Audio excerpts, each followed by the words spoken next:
Sleigh bells ringing, diamonds blinging, carols singing. What's up, doll collectors, hobbyists, fabs, and besties? I'm Toya, an adult doll collector. Welcome to my miniverse.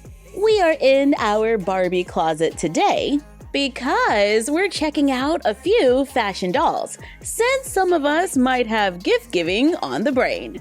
New Barbie Deluxe Style Dolls are showing up online. I bought this doll on Amazon for $19.99.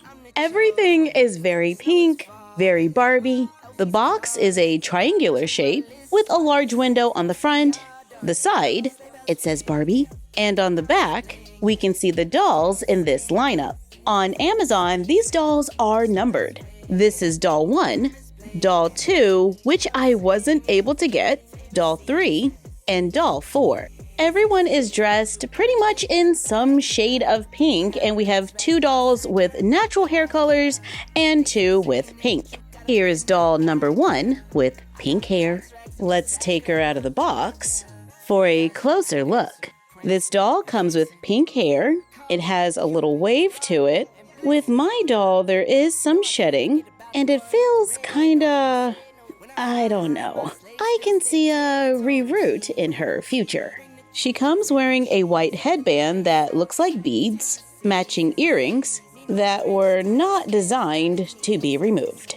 I definitely have feelings about that. The face screening is shiny and pixelated. She has large brown eyes with a touch of green, pink eyeshadow on the lid. She has an ombre lip color. It's darker in the corners and lighter in the center. A toothy grin. Wears a white rose necklace. A pink metallic dress that is gathered in the center has a cutout, clear straps, and velcros in the back. She wears long velour gloves or mittens with a ruffle, and we do have a raw edge at the top. She comes with a pink purse that looks like Barbie money. It does open. She has short white boots with sculpted ruffles. This is a curvy Barbie with movement at the head, shoulder, elbow, wrist, hip, and knee. So they're not made to move, but have more articulation than a Barbie fashionista. Doll 3 has blonde hair with a piece hanging down in the front. It does have a lot of product. The top is pulled up into a knot. The back has a light wave. There is a little product in it. However, I think the hair is slightly softer than the pink hair. She comes with black sunglasses with white painted beads at the top, long silver earrings, a Barbie necklace, wears a pink baby doll dress with ribbon sleeves and polka dots. It stops a little above mid-thigh, has a bow and velcros in the back. She wears a white crop top underneath. I like the collar and that everything is hemmed.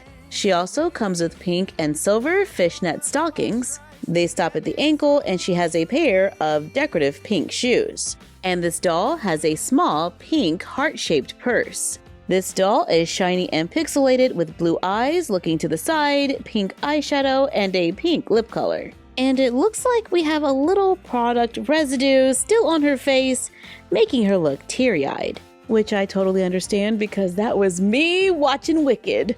This doll has the same articulation and a classic body type. Doll number 4 is a petite Barbie with pink and brown braids with a center part. The hair is pretty long, reaching just about to the back of her knees. It's pretty soft. There is a lot of it. She has painted edges, brown eyes, pink eyeshadow, a pink lip color, a toothy grin. She is shiny and pixelated, wears a 2-piece pink fuzzy outfit. The top has pink faux fur off the shoulders going all the way around. It's cropped and has clear straps. The top and the pants velcro in the back, and the pants have ruffles at the bottom. They stop just above the ankles, and she wears pink strappy shoes. This doll comes with a pink bracelet, a silver hand ring that says Barbie, a pink purse, and pink heart sunglasses. Oh yeah, and this doll came with a white bracelet. I like that we're seeing different types of fabrics here, from fuzzy gloves and shiny dresses to polka dots, fishnets, and t-shirts. They give me the vibe of elevated Barbie fashionistas or a simplified Barbie extra doll. Their packaging can totally be used as a quick backdrop. We can see the doll's outfits printed on the back, including their accessories. What about that cherry purse? Is there another doll in the wings? We can add a little tape to the back for a quick backdrop for doll photos. Or you can DIY one like we did in our Cruella video. This one right here. We can put together some inspired looks using stuff we already have. Let's try this Barbie looks dress paired with a t-shirt. And I know we've seen that Barbie silver necklace before. There it is. And here are the glasses. I borrowed some silver earrings from Mariah, gave her a pink Barbie purse for a quick, inspired look. This dress came with a fashion pack a while ago. It had some tulle over here. I removed it. And if it didn't have this tulle, only in the front, it could be pretty close. I wonder if I can remove it. To get a dress with ribbon straps. Removing the tulle did leave a little evidence, which I can try to smooth out later. For a metallic dress, I think we have a few in our doll wardrobe. I got this one in an advent calendar. I could be wrong. It doesn't have a cutout, but I think it's a similar vibe. Or what about pairing this Barbie looks top with this Barbie looks skirt? We have that gather on the sides, and since it's two pieces, we get that separation in the center. If you're feeling crafty and thinking about DIYing your gifts this year, maybe we can use the pattern from our spring fashion video. This one. We can modify the pattern by shortening the top a little, find a pink polka dot fabric, follow the instructions from the video, adding a gathered skirt and ribbon straps to make a baby doll dress for the dolls.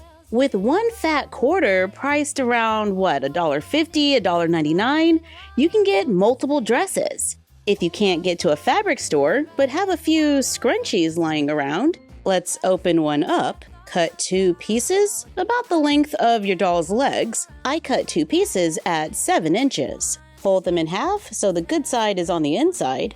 Place a pair of doll pants on top so we can cut that J shape. We can also take the bottom of the leg in as well or keep them straight. Repeat so there's two. Lay them good side to good side and sew along one curve, connecting the two pieces. Fold over and hem the top. Cut two more strips of fabric to make a ruffle to attach to the bottom of the pant legs. I sewed mine good side to good side so we can flip it over, and you can top stitch them if you like to help them lay down. Then fold them in half, matching up those J shapes. Sew a small portion just at the bottom so it's connected. Take the bottom of the pants and pull them in opposite directions, lining up those center seams and the edges. Sew a line from one end all the way to the other. Add Velcro in the back to make fuzzy pants with ruffles. Not sure if I'm liking the ruffles. They might be a little too large, but we're just gonna keep going. Take a leftover piece of fabric, hem the top and bottom, add Velcro to the ends to make a matching top. Then add a matching fluffy scrunchie on top for an over-the-top, inspired look. The fur at the top is definitely a lot larger than the inspo, but it is removable, so if we change our mind, we can just remove it, giving us more flexibility with the look. The joy of DIY. Thank you for joining us while we took a look at Barbie Deluxe Style and made a few inspired looks of our own. Like, comment, share, and subscribe. Don't forget to ring the bell and follow us on Instagram at MyFroggyStuff, the Frog Vlog, and Bella of MyFroggyStuff. And we will see you next time. Bye! No one cares about